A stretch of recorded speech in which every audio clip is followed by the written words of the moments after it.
et bienvenue sur Lionsman Capital Market. Pour notre 16e vidéo, je vais aujourd'hui vous apprendre les droites de tendance. Je vous explique. Tout simplement, une droite de tendance est là pour mettre en évidence une tendance. La tendance haussière, elle est identifiée par une droite de support. Et la tendance baissière, elle est identifiée par une droite de résistance. C'est le nom approprié à chacun. Dans le cadre d'une hausse, ce sont des supports. Dans le cadre d'une baisse, ce sont des résistances. On parlera également de bullish support ou de bearish resistance. Bull, c'est le terme anglo-saxon d'un mouvement de hausse. Bear, un symbole de baisse. Et si vous vous intéressez à des traders anglo-saxons, eh bien au moins maintenant vous saurez de quoi ils parlent. Et si vous ne vous souvenez plus, eh bien vous pourrez revenir ici et à nouveau regarder cette vidéo.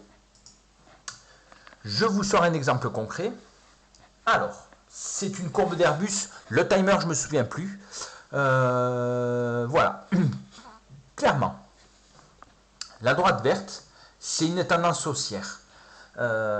Donc, vous le voyez quand même globalement, quand vous voyez mon point de souris ici. Voilà. Par rapport à là, on voit clairement une hausse du cours. Et là, on voit une baisse. La tendance haussière, en fait, elle est soutenue donc par l'ascendante. Et l'ascendante, on la trace toujours sur les supports. Voilà. Et à partir de deux supports, on peut obtenir une tendance. Voilà. Ce n'est pas une généralité, mais pour mieux étudier le marché global et actuel. Et la tendance baissière, elle va, elle, se faire à partir des points de résistance sur le cours. Ça tape là, ça tape là. Et la tendance baissière, elle est sous une oblique, tout simplement. C'est super important de connaître ceci, parce que dans beaucoup d'indicateurs, il faut connaître ces tendances. Et c'est quelque chose qui n'est pas très compliqué et qui vient assez naturellement et de manière très rapide. Mais c'est quand même intéressant de connaître quelques points que l'on va voir juste après. La pertinence d'une droite. Il y a plusieurs facteurs pour déterminer la pertinence d'une tendance. Déjà, il y a l'angle de la pente. Au plus elle est pentue, au plus la tendance est forte, logique. Quand on revoit le schéma juste avant, vous voyez que la baisse, elle est très pentue et forcément, le cours est bien tombé. La durée, plus la droite est longue, plus la tendance elle est pertinente. Et les points d'appui ou de résistance. Plus la ligne de tendance elle est testée, plus elle est pertinente. Au moins 3 points d'impact. Il est vrai que sur la photo que j'ai mis juste avant, il y en avait 2. Mais voilà, pour vraiment avoir une tendance, il faut au moins 3 points d'impact. Tout simplement. Donc, quand on est sur une tendance haussière, il faut que le cours tape 3 fois en support la droite. Et quand on est dans un cadre baissier, il faut que ça tape à la résistance. Pour quelle utilité? On identifie des tendances et donc on va forcément se positionner dans le sens de la tendance, c'est-à-dire donc dans la direction que va nous donner les droites que l'on a tracées, idéalement à proximité forcément. Quand on prend une position, il faut être pas loin. Que se passe-t-il en cas de rupture d'une droite de soutien? C'est fréquent que les cours testent et ils dépassent à nouveau et souvent ça rebondit, que ce soit à la hausse ou à la baisse. Voilà, dans le cadre d'une tendance haussière, voilà, plusieurs fois forcément le cours va taper la droite de tendance et hop, ça rebondit encore plus haut. Si les cours enfoncent clairement à la droite, donc elles viennent à casser, cette rupture, elle présente un signal technique justement d'un changement d'opinion des traders. Donc si vous étiez sur un mouvement haussier, peut-être clôturer votre position et passer sur l'option inverse. Tout simplement. Le pullback, drawback. Quand le signal est donné, donc la rupture d'un support ou d'une résistance, les cours reviennent assez rapidement pour tester donc, ce point de rupture, comme on a dit précédemment. Et c'est ce qu'on appelle le pullback, tout simplement. Ou le throwback à l'inverse. Hein. Jusque-là, il n'y a rien de bien compliqué. Hein.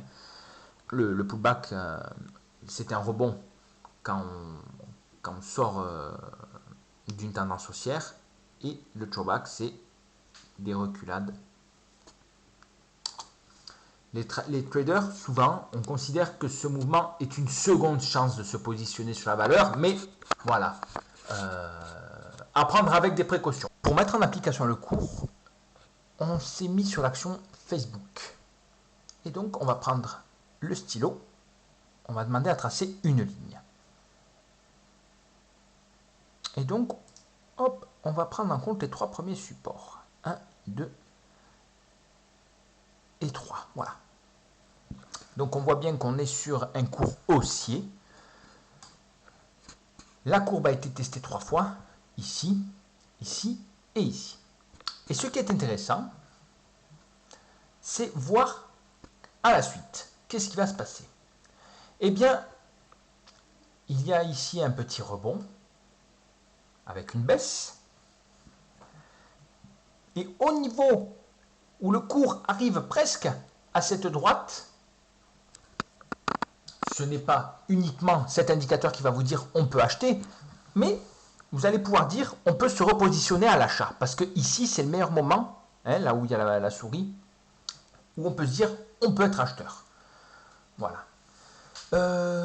Hop. Donc ça, c'est dans le cadre d'un cours haussier. Et pour vous montrer encore un peu plus comment on peut faire du bénéfice, on peut tracer un canal. Hop.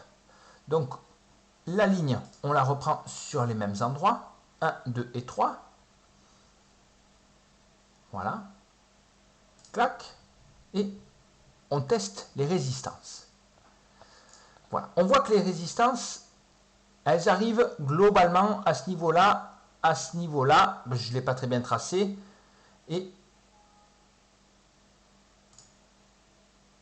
à ce niveau-là. Voilà. C'est vraiment léger. On va peut-être même le refaire. Tac.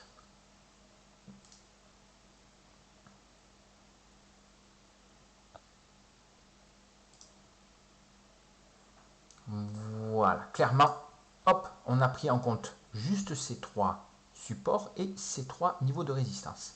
Et donc, on pourrait se dire, ben voilà, on achète ici à 211 et on vend quand le cours a bien monté à 215.